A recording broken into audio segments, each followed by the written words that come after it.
Ils m'ont dit qu'ils allaient me tuer et m'enterrer sous le plancher, pendant qu'ils me violaient en tenant un couteau d'une main et mes poignets de l'autre. Ils m'ont emmené dans les bois après minuit et menacé d'être laissé là si je ne faisais pas ce qu'ils me demandaient. On m'a pissé dessus, craché dessus, giflé, donné des coups de pied, des coups de poing. Ils me traitaient de pute blanche. Ils ont essayé de me marier à un musulman. Ils ont essayé plusieurs fois de m'emmener au Pakistan. Heureusement pour moi, je n'avais pas de passeport. Je ne peux même pas compter le nombre de fois où j'ai été passée à des groupes musulmans. Il y avait d'autres filles. Je n'étais pas la seule. Ils nous ont fait beaucoup de mal.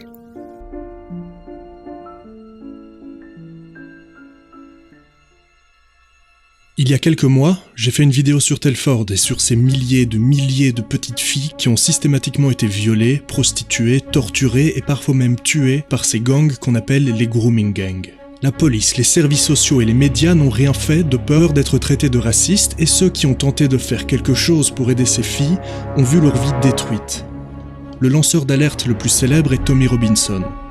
À l'heure où je vous parle, il est toujours en prison. Son procès a été expédié en moins de 10 minutes. Verdict, 13 mois ferme.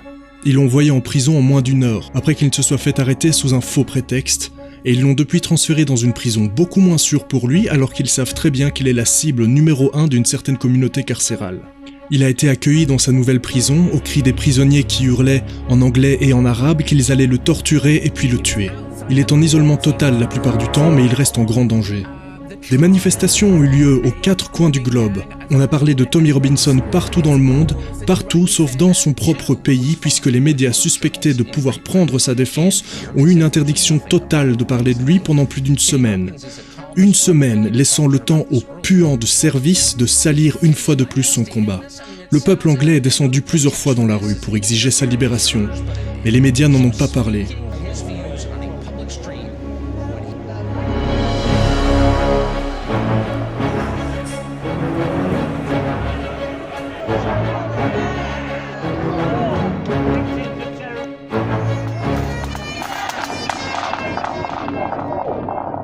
Aujourd'hui, je ne vais pas vous parler de Tommy Robinson, mais d'un autre lanceur d'alerte.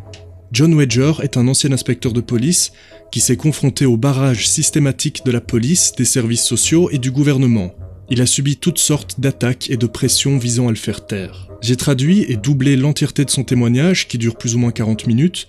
Vous pouvez le trouver dans un lien qui se trouve dans la description. Et pour cette vidéo, je me focalise sur les grooming gangs. J'ai sélectionné les extraits en rapport avec la thématique, mais John Wedger s'attaque aussi au réseau pédocriminel qui implique des personnalités de la haute société. Donc par souci de clarté, je mets ça de côté, j'en ferai une autre vidéo. Mais je vous invite à aller voir son témoignage complet, ainsi que ma vidéo sur Telford si c'est pas déjà fait. Voilà ce que John Wedger a à dire.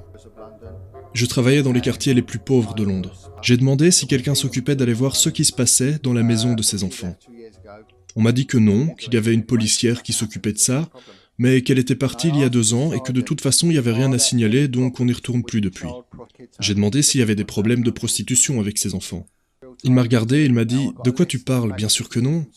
J'ai alors pris une liste provenant des services sociaux avec 26 familles qui sont suivies par ces services. J'ai décroché le téléphone, j'ai demandé aux parents « Combien d'enfants avez-vous » Il y avait en moyenne 5 enfants par foyer. Et puis, combien d'enfants disparaissent le week-end, ce qui est le schéma habituel. On a 3 enfants qui disparaissent le week-end. Et je leur ai demandé, honnêtement, qu'est-ce qui leur arrive pendant le week-end ? Ils se font prostituer. Donc, ce policier qui était chargé de faire ça pendant des années n'a rien trouvé. Et en quelques minutes, j'en ai trouvé 3. À la fin de la journée, j'en ai trouvé 6. Au bout de 3 jours, j'en ai trouvé 50. J'ai organisé une conférence avec des organisations caritatives, non gouvernementales, et les services sociaux, et j'ai surligné le problème. Après ça, j'ai été engueulé, attaqué verbalement par les services sociaux de l'enfance. Ils m'ont dit « Mais qu'est-ce que tu fous ? On est au courant pour ces gosses, mais ils rentrent à la maison, alors il n'y a pas de quoi s'inquiéter. Ces enfants se font de l'argent. Ils ont un copain, qui est leur macro, et ils pensent que c'est de l'amour. Ils prennent de la drogue, donc ils ont envie de recommencer. Donc, les services sociaux ont tiré une croix dessus, et ce, malgré le fait que les parents viennent se plaindre, ils étaient retirés des dossiers. Les services sociaux laissent ça de côté parce que ce n'est pas un problème familial. C'est quelqu'un d'extérieur à la famille qui les prostitue, donc c'est extérieur à la famille. Suite à cette conférence, j'ai été mis sur la touche et transféré à nouveau. C'est précisément ce qu'a dit la lanceuse d'alerte Anne Cryer, qui était membre du Parlement. There were only about 12 or 13, very young. Not entirely, but nearly always, the gangs are from the Mirpuri Pakistani community. It's not fair. We've told West Yorkshire Police about it. We've told social services about it, and no one will do anything. Friends of mine in the Labour Party, they'd known about it for years, and had never mentioned it to me. Après que John Wedger ait lancé l'alerte, une commission d'enquête a été ouverte. En tant que premier témoin, il était supposé être tenu au courant des avancements tous les 28 jours. Il n'a pas reçu une seule nouvelle en 3 ans, et tout ce qu'il a reçu au bout de ces 3 années d'enquête était une lettre d'un seul paragraphe disant que l'enquête débouchait sur un non-lieu et qu'il ne devait plus les recontacter. Après ça, il a relancé l'alerte pour qu'une commission d'enquête soit ouverte sur la précédente commission d'enquête. Ils lui ont promis de tout mettre en œuvre, et qu'est-ce qui s'est passé ?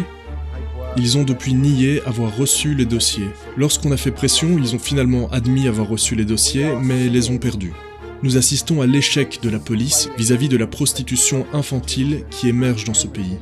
Que ce soit les preuves ADN sur les petites culottes, les dossiers de la police ou les dossiers des services sociaux, tout est systématiquement perdu. J'ai rencontré d'autres policiers lanceurs d'alerte et quelques membres du Parlement. L'une de ces policières était Maggie Oliver, qui a exposé le scandale à Rothschild. Un autre était Lenny Harper, qui a exposé d'autres de ces horreurs. Chacun d'entre eux me disait la même chose. Ils vont te tomber dessus et ça finira mal. À quoi dois-je m'attendre ? Tu vas recevoir un papier disant que tu as commis une faute lourde. Ils vont te faire passer un entretien et puis tu vas probablement aller en prison. La menace, c'est que tu perdes ta maison, ton travail et tes enfants. Pendant toute cette période, je n'ai pas été payé, pas de salaire pendant presque 3 ans. Et j'ai 4 enfants à la maison. Et ils m'ont envoyé un papier comme quoi j'avais commis une faute lourde. J'ai été chargé pour violation de données protégées. C'est ce qui semble être ce dont ils accusent les lanceurs d'alerte la plupart du temps. J'ai été chargé de nombreuses accusations et chacune d'entre elles valent jusqu'à 2 ans de prison. Girls as young as 11 were raped by large numbers of male perpetrators. Victims being raped with knives, victims being raped with bottles, victims having their tongue nailed to tables. There were examples of children being doused with petrol and threatened with being set alight. 2 papas ont suivi les violeurs et se sont rendus dans la maison où leur fille se faisait violer en tournante. Ce sont les pères qui se sont fait arrêter par la police. Parfois, lorsque la police tombe nez à nez avec les violeurs la main dans le sac, ce sont les petites filles qui se font arrêter pour état d'ivresse, pas les violeurs. Ce sont des gamines, putain. Je vais vous donner un exemple du climat de peur et de censure qui règne et qu'on leur inflige dès l'enfance. À Manchester, une gamine de 14 ans était en cours de sciences dans un groupe avec 5 autres élèves qui étaient tous pakistanais et seulement l'un d'entre eux parlait anglais. Elle a demandé à son professeur si elle pouvait changer de groupe parce qu'elle ne comprenait pas les autres élèves.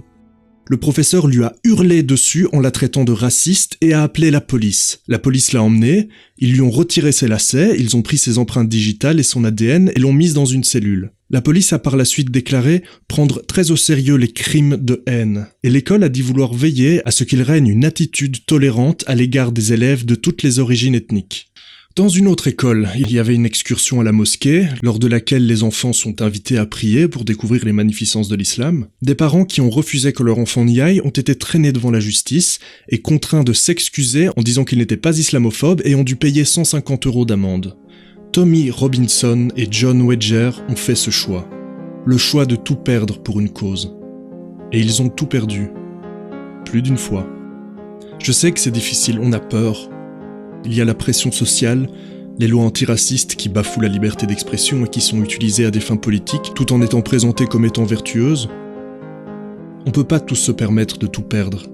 On peut pas tous se permettre d'être un héros du jour au lendemain. On a des responsabilités.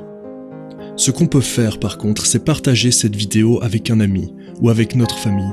La montrer au moins à une personne, comme ça la prochaine fois qu'ils vous donneront des leçons, qu'ils essayeront de vous faire culpabiliser pour votre couleur de peau, en vous parlant de privilèges blancs et que les blancs ne peuvent pas être victimes de racisme, vous saurez quoi leur répondre. Si vous vous abonnez, cliquez aussi sur la clochette, parce que les abonnements ne veulent plus dire grand-chose. Passez une belle journée. À bientôt. Do they all know each other, do you think? Yeah. And how many men do you think were there that night? More than 20, I think. So did you report this to the police? Yeah. They investigated, but there wasn't much evidence against them to charge them. Because it was my word against theirs. How do you feel when looking back and being at the park? I just felt sick.